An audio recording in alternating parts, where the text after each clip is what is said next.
सोचिए, आपके पास हर चीज है, smartphone, internet, music, social media, सब कुछ। फिर भी आप थके हुए हैं, बोर हो चुके हैं और किसी चीज में मन नहीं लगता।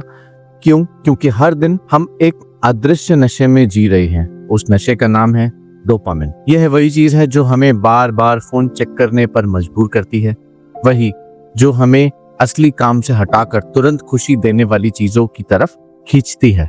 अब कल्पना कीजिए, अगर आप इस डोपामिन की लत से बाहर निकल जाएं, तो क्या आप ज्यादा फोकस्ड नहीं होंगे, ज्यादा शांत, ज्यादा संतुलित? यह किताब डोपामिन डिटॉक्स आपको यही सिखाती है कि कैसे आप अपनी मानसिक ऊर्जा को दोबारा कंट्रोल में लेकर हर दिन को बेहतर बना सकते हैं। तो चलिए, जहां आपको मिलेगी ज्यादा शांति, स्पष्टता और खुद से जुड़ने का रास्ता। थिबो मॉरिस एक फ्रेंच लेखक हैं जिन्हें मानसिक विकास, आत्मनियंत्रण और आत्म जागरूकता जैसे विषयों पर लिखने का गहरा अनुभव है। उन्होंने अब तक 20 से ज्यादा किताबें लिखी हैं और उनका हर एक शब्द, हर एक विचार एक ही लक्ष्य को दर्शाता है, लोगों को खुद की मानसिक गुलामी से आजादी दिलाना। लेकिन यह बात सिर्फ किताबों तक नहीं है।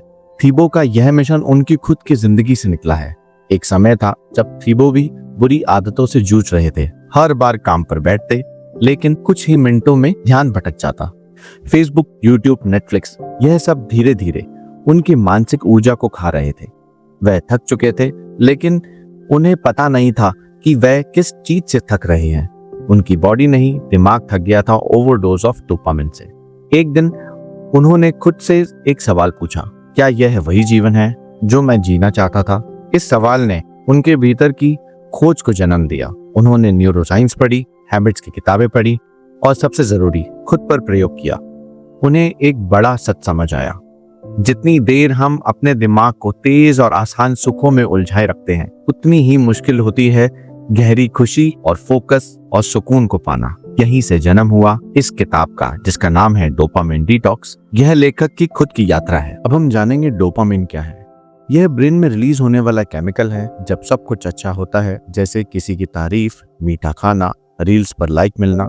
यह सब दिमाग को छोटा सा इनाम देते हैं और फिर वही इनाम आदत बन जाता है। फोन उठाना, रील्स स्क्रॉल करना, बार बार नोटिफिकेशन चेक करना, यह सब दिखता तो छोटा है, पर असल में आपका दिमाग अब इंस्टेंट रिवॉर्ड का गुलाम बन गया है। लेखक इसे कहते हैं माइंड हाईजैकिंग, यानी अब दिमाग आपके कंट्रोल में नहीं है, बल्कि डोपामिन के कंट्रोल में है। थोड़ा सोचिए, क्या आप भी रोज की तरह हर सुबह उठते ही फोन चेक करते हैं? रील्स, यूट्यूब या थोड़ा बहुत स्नैक और एक फिर गिल्ट, फिर वही रोज रिपीट। ये सब एक पैटर्न है। पहले डिजायर, उसके बाद एक्शन, फिर डोपामिन का रिलीज होना, फिर डिजायर अगेन। इंस्टेंट प्लेजर आपकी गहराई को मार देता है। किताब पढ़ना, ध्यान लगाना और कोई नया स्किल सीखना मुश्किल लगने लगता है। इसका सोल्यूशन है पहला, अवेयरनेस। फोन उठाने से पहले सोचिए, क्या मैं वाकई में बोर हो रहा हूँ या कोई जरूरी काम है? Second, delay the reward. तुरंत ग्रेटिफिकेशन न ले, थोड़ा रुके। तीसरा, हार्ड हैबिट्स अपनाएं, जैसे जर्नलिंग, पढ़ना, क्रिएटिव काम करना। ये शुरुआत में कठिन होता है, लेकिन पर अंदर से भर देता है। बोरियत, ध्यान का पहला स्टॉप। आज हम बोर होना भूल चुके हैं, पर थिबो कहते हैं बोर होना कोई कमजोरी नहीं, यह एक कला है। जब आप कुछ नहीं करते, ना स्क्रीन ना म्यूजिक, तब आपके अंदर से आवाज सुनाई देती है, वही आवाज जो सालों से दब चुकी है। इसकी प्रैक्टिस करने के लिए 10 मिनट रोज बैठिए अपने साथ, बिना किसी मोबाइल, बिना किसी म्यूजिक, ना बिना किसी डिस्ट्रैक्शन के। शांति से बैठिए और देखिए आपके दिमाग में क्या चल रहा है।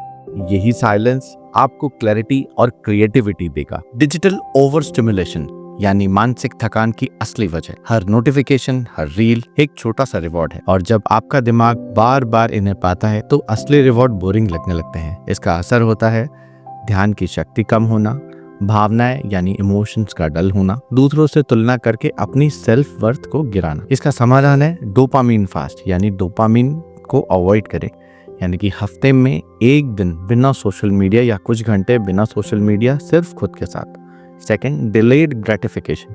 जो चीज़ चाहिए उसे तुरंत मत ले, थोड़ा सोचे और फिर उसके बाद ध्यान दे बात पर। मॉन्क मोड मोमेंट, यानी दिन में 2 से 3 बार नो स्क्रीन टाइम। इस बुक का लेसन 5 हमें समझाता है, पहचान बदलो। नई पहचान, नई आदतें। आप वही करते हैं जो आप खुद को मानते हैं। अगर आप खुद से कहते हैं कि मैं फोकस नहीं कर सकता, मैं आलसी हूँ, तो आप वही बनते जाएंगे। थिबो कहते हैं पहचान से बदलाव शुरू होता है। अब क्या करें? एक नई पहचान चुनिए। मैं एक शांत और फोकस्ड इंसान हूँ। छोटी छोटी आदतें अपनाइए जो इस पहचान से मेल खाएं। जैसे सुबह बिना फोन के 15 मिनट रहना। हर बार खुद से पूछिए, क्या मैं वही इंसान हूँ जो मैं बनना चाहता हूँ? इस बुक का लेसन 6 हमें समझाता है, जब रिवॉर्ड आसान हो जाए तो ग्रोथ रुक जाती है। आसान रिवॉर्ड जैसे फोन स्क्रॉल करना आपको इमीडिएट खुशी तो देती है, पर लेकिन अंदर से खोखला कर देती है।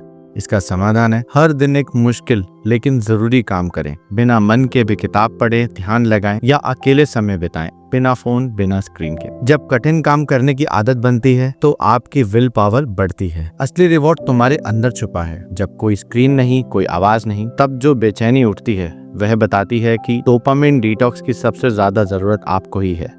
लेखक कहते हैं, असली शांति बाहर नहीं, अंदर से मिलती है। हर दिन 10 मिनट अकेले रहिए, कोई डिस्ट्रैक्शन नहीं। रिवॉर्ड रीडिफाइन कीजिए। असली इनाम तो वह है जो आपको खुद से जोड़ दे। अंत में, जब पूरी दुनिया शोर में डूबी हो, तब जो इंसान खामोशी में खुद को ढूंढ ले वही सच्चे अर्थों में आजाद होता है। आप अब आजाद हैं क्योंकि आपने इंस्टेंट प्लेजर की जगह असली खुद को चुना है। इस ऑडियो बुक को सुनने के लिए आपका बहुत बहुत धन्यवाद। अगर ये वीडियो आपके दिल को छू गया हो तो इसे लाइक करें, शेयर करें और चैनल बुक टू ब्रेन को सब्सक्राइब करना ना भूलें। Thank you.